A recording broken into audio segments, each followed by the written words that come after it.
So our next step, I have everything drilled. I've not done anything with that little center point yet where we're going to put a screw. That's going to come later. That should be marked with the scratch off. If not, make sure you do so. And then all the holes on top are drilled. Now what I need to do is clean this up and get all these pencil marks off here. So if you have some very rough spots, you may need a file. Otherwise, we can go straight to sandpaper.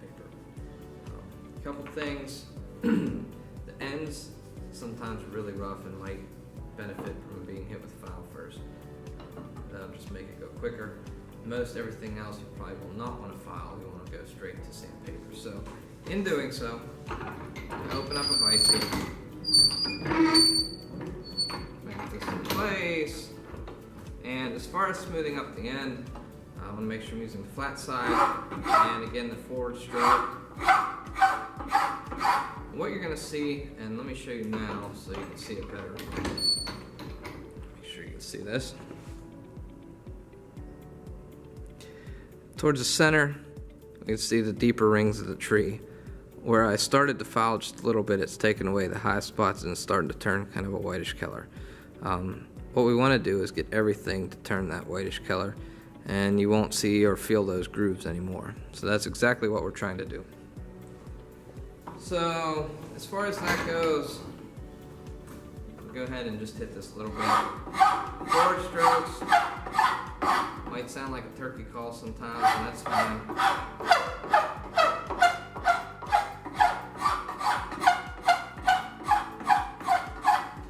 See, again, I'm going on the forward stroke. I use alternating strokes in direction-wise. It just seems to go better and easier.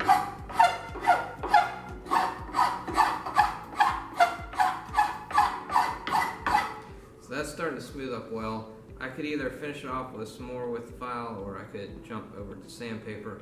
In the end, you'll want to finish with sandpaper either way. So again, you may need a file card to get some of that sawdust stuff out of here. Sawdust.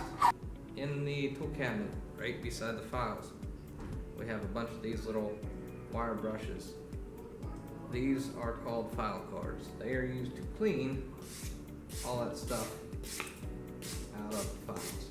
So, if need be, grab one, clean it out. Be careful not to rub it across yourself, it'll hurt, and then just put them back. But sometimes that is necessary.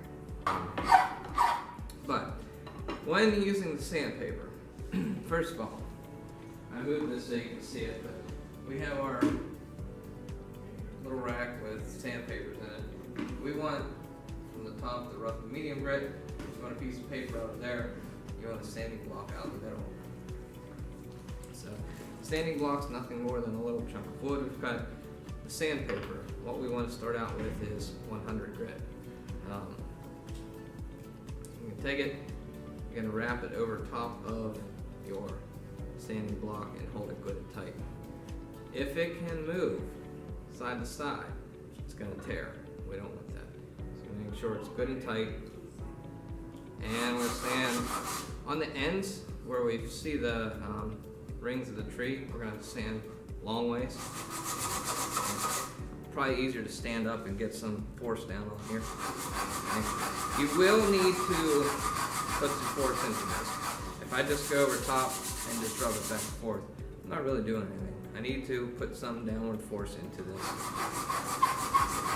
And it will start to clean up, and I'm going to see all those little lines that I made with the file go away. You could also clean up your chamfers a little bit just to smooth them out. Pretty much the entire block is what we're going to do. Just be careful when you're smoothing the chamfers over. We want to keep the chamfer. Try not to round it over, because then it's not a chamfer anymore. With the edges, ends, faces, all the pencil marks need to go. Okay. Again, make sure you've hit that with the scratch off. I actually did not. So, hit this real quick with the scratch off so I don't lose my mark. That would be good. Let me go ahead and show you on the face here. Need to make sure this is clamped higher than the vise. what we want to do is make sure it's in there tight. I do not want to sand the vise down or the wood that runs inside the vise. I'm not going to be very happy camper if you're sanding my vices down or my table. But the ends running from end to end with the grain when I sand. It's very important. So with grain here and a little bit of pressure,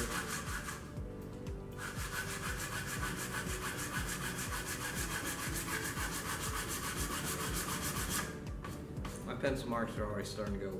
So literally a few seconds worth of sanding and that's starting to go away. It shouldn't be that hard.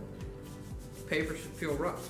If it doesn't feel rough, see your teacher or check the box for better paper, because it does have a shelf life. It will wear out. The more it's used, the smoother it gets, the less it's actually doing. So, whole way around, take off all those lines. So really, I'm not done here yet. I just so I can show you all these pencil marks off. Any little bumps and crevices or anything in there, get those out. Same thing here on the bottom. Probably gonna sand your name off, that's fine. Just make sure you write it back in once you're done. The whole way around should be nice, neat, clean, and we'll go from there. Make sure at the end, please close the vise up. Make sure you wipe off all the sawdust. We want to make sure that the vise handle is straight up and down. Otherwise, someone could come walking past and it catches them and it really hurts.